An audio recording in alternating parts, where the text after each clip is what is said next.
আমন্ত্রণ জানাচ্ছি আপডেট সংবাদে। শুরুতেই জানিয়ে দিব গুরুত্বপূর্ণ শিরোনাম, এরপরেই থাকবে বিস্তারিত।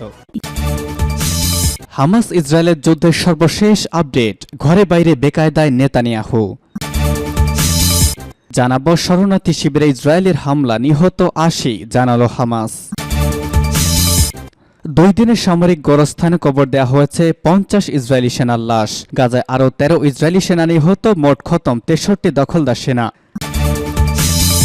এদিকে ফিলিস্তিনিদের ওপর ভয়াবহ হামলা চালালো ইসরায়েল, আবারও নিষেধাজ্ঞার হুমকি দিলেন বাইডেন। এরপর জানিয়ে দেব শিফা হাসপাতালে টানেল খুঁজে পাওয়ার ইসরায়েলি দাবি প্রত্যাখ্যান করল হামাস। এদিকে মারা গেলেন যুক্তরাষ্ট্রের সাবেক ফার্স্ট লেডি রোসালেনি মার্টার। এবং সর্বশেষ জানিয়ে দেব পশ্চিম মিয়ানমারে বিমান হামলায় 11 বেসামরিক নাগরিক নিহত। শুনছিলেন সংবাদ শিরোনাম, এখন বিস্তারিত। তার আগে অনুরোধ থাকবে ভিডিওতে একটি লাইক দিন এবং কমেন্টস করে জানিয়ে দিন কোন জেলা থেকে বা কোথা থেকে আমাদের সঙ্গে যুক্ত রয়েছেন। ঘরে বাইরে বেকায়দায় নেতানিয়াহু। গাজায় যুদ্ধবিরতির দাবিতে ক্রমেই উত্তাল হয়ে উঠেছে বিশ্ব। এদিকে আবারও জিম্মিদের মুক্ত করতে পদক্ষেপের জোরালো দাবি হচ্ছে ইসরায়েলের অভ্যন্তরে। সব মিলে ঘরে বাইরে বেকায়দায় রয়েছেন ইসরায়েলি প্রধানমন্ত্রী বেনিয়ামিন নেতানিয়াহু। জিম্মিদের মুক্তির দাবিতে ইসরায়েলের হাজার হাজার মানুষ জেরুজালেমে পদযাত্রা করেছেন। এদিকে গাজা ইসরায়েলের হামলার প্রতিবাদে ইরানে বিক্ষোভ করেছে কয়েক হাজার মানুষ। দেশটির শীর্ষ সেনা কমান্ডার নিন্দা জানিয়েছেন, বলেছেন ইসরায়েল ইতিহাসের আস্থা করে নিক্ষিপ্ত হবে। গাজা উপত্যকায় যুদ্ধবিরতির দাবি জানিয়ে দক্ষিণ কোরিয়াতেও একদল অধিকার কর্মী বিক্ষোভ করেছেন। জিম্মিদের স্বজন ও বন্ধুদের অনেকে আশঙ্কা প্রকাশ করেছেন, বলেছেন অবরুদ্ধ গাজায় হামাসকে ধ্বংস করতে ইসরায়েল হামলা চালানোর যে পরিকল্পনা করেছে তাতে জিম্মিরাও ক্ষতিগ্রস্ত হবেন। তবে ইসরায়েলের সরকার বলছে গাজায় চলমান স্থল হামলা জিম্মিদের উদ্ধারের সম্ভাবনা আরও বাড়িয়ে তুলবে। সম্ভাব্য বন্দি বিনিময়ের মাধ্যমে জিম্মিদের মুক্ত করার পথ তৈরি করবে। কিন্তু হামাসের হামলায় ইসরায়েলের সরকার অন্ধ হয়ে গেছে বলে অভিযোগ করেছেন অনেকেই। জেরুজালেমের অভিমুখে শুরু করা পদযাত্রায় যোগ দিয়েছেন ইসরায়েলের মধ্যপন্থী বিরোধী দলীয় নেতা ইয়ার লাপিদ। হামাসের বিরুদ্ধে যুদ্ধের অন্যতম সমর্থক হলেও তিনি ইসরায়েলের প্রধানমন্ত্রী বেনিয়ামিন নেতানিয়াহুর পদত্যাগের দাবি তুলেছেন।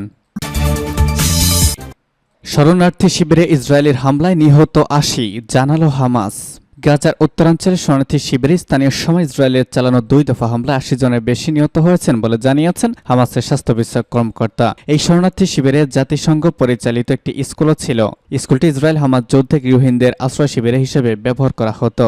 সামাজিক যোগাযোগ মাধ্যমে ছড়িয়ে পড়া ভিডিওগুলোর সত্যতা যাচাই করেছে এএফপি। এসব ভিডিওতে আবাসিক ভবনের মেঝেতে রক্ত ও ধুলামাখা অবস্থায় মরদেহ পড়তে থাকা গিয়েছে।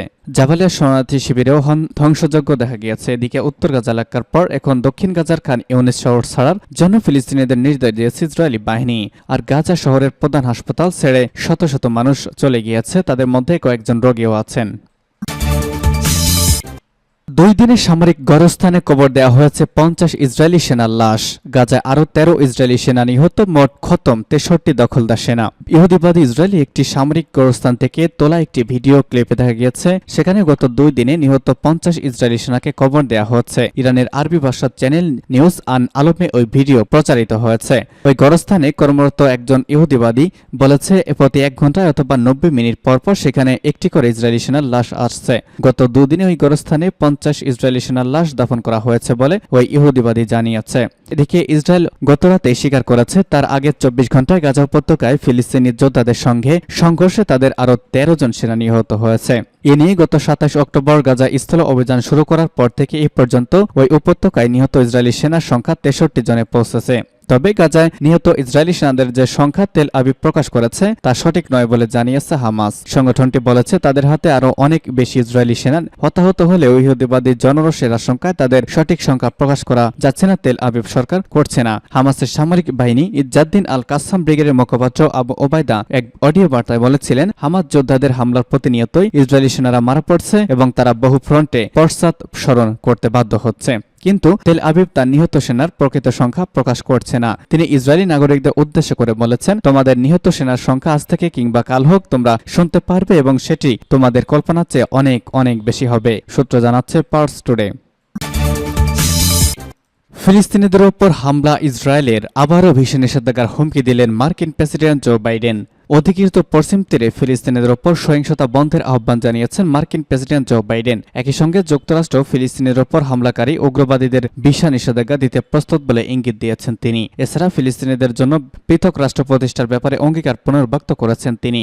মার্কিন সংবাদপত্র ওয়াশিংটন পোস্টে প্রকাশিত এক নিবন্ধে নতুন করে সব তথ্য বা বক্তৃতা তিনি দিয়েছেন। ওই নিবন্ধে বাইডেন লিখেছেন, এটা অনেকটা স্পষ্ট, ফিলিস্তিন ও ইসরায়েলিদের দীর্ঘমেয়াদী নিরাপত্তা নিশ্চিত করার একমাত্র উপায় দ্বিরাষ্ট্রীয় সমাধান। ইসরায়েলিদের ভিসা ওয়েবার প্রোগ্রামের লঙ্ঘনে উদ্বেগের মধ্যেই মার্কিন প্রেসিডেন্টের এই সতর্কবার্তা সামনে এলো। বাইডেন ওই নিবন্ধে লিখেছেন, আমি ইসরায়েলি নেতাদের জোর দিয়ে বলেছি, পশ্চিম তীরে ফিলিস্তিনের ওপর চরমপন্থী সহিংসতা অবশ্যই বন্ধ করতে হবে এবং যারা এসব সহিংসতা ঘটাচ্ছে তাদের অবশ্যই জবাবদিহি করতে হবে।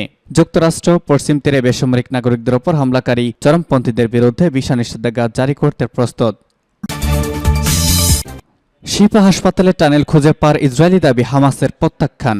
ইহুদিবাদ ইসরায়েল সেনারা গাজা উপত্যকার প্রধান হাসপাতাল আল শিফা মেডিকেল কমপ্লেক্সের অভ্যন্তরে টানেলের অস্তিত্ব খুঁজে পাওয়ার যে দাবি করেছে তাকে ডাহা মিথ্যা বলে প্রত্যাখ্যান করেছেন গাজা স্বাস্থ্য মন্ত্রণালয়ের পরিচালক মনির আল বুশ। তিনি আল জাজিরাকে বলেছেন, ইসরায়েলিরা গত 8 দিন ধরে হাসপাতালটিতে অবস্থান করলে এখনো পর্যন্ত কিছুই খুঁজে পায়নি। শিশু হত্যাকারী ইসরায়েল সরকার চলমান গাজা যুদ্ধেও বহু আগে থেকে দাবি করে আসছিল উপত্যকার আল শিফা হাসপাতালের নিচে ফিলিস্তিনি প্রতিরোধ আন্দোলন হামাসের কমান্ড সেন্টার ও টানেল রয়েছে। তবে হামাস এই দাবি বরাবরই প্রত্যাখ্যান করে এসেছে।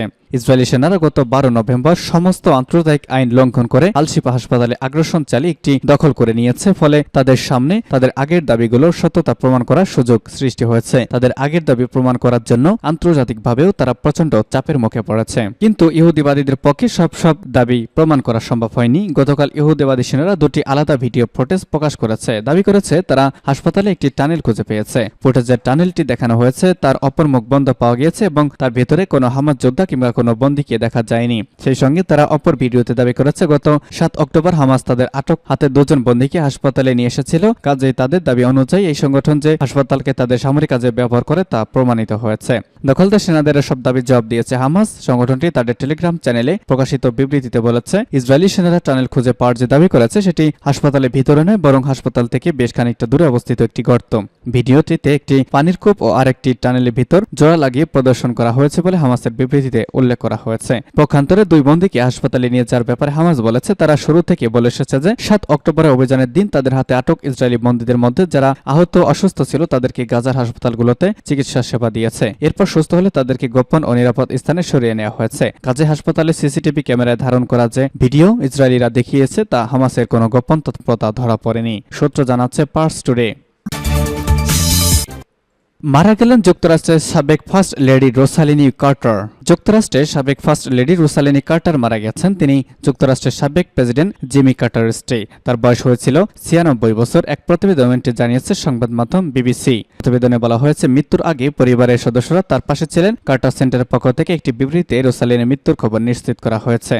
যুক্তরাষ্ট্রের ইতিহাসে হোয়াইট হাউস ছাড়ার পর সবচেয়ে দীর্ঘজীবী সাবেক প্রেসিডেন্ট ছিলেন জিমি কার্টার। ক্যান্সার আক্রান্ত জিমি কার্টার গত ফেব্রুয়ারি থেকে স্বাস্থ্যসেবা কেন্দ্রে আছেন। গত শুক্রবার স্বামীকে দেখতে সেখানে যান রোসালিনি। 1927 সালের 18 আগস্ট রোসালিনির জন্ম। তার পুরো নাম এলেইনর রোসালিনি স্মিথ। 1946 সালের 7 জুলাই জিমি কার্টারের বিয়ে করে রোসালিন কার্টার নামে নাম করিয়ে নেন তিনি। এবং সর্বশেষ জানিয়ে দেব, পশ্চিম মিয়ানমারের বিমান হামলায় 11 বেসামরিক নাগরিক নিহত।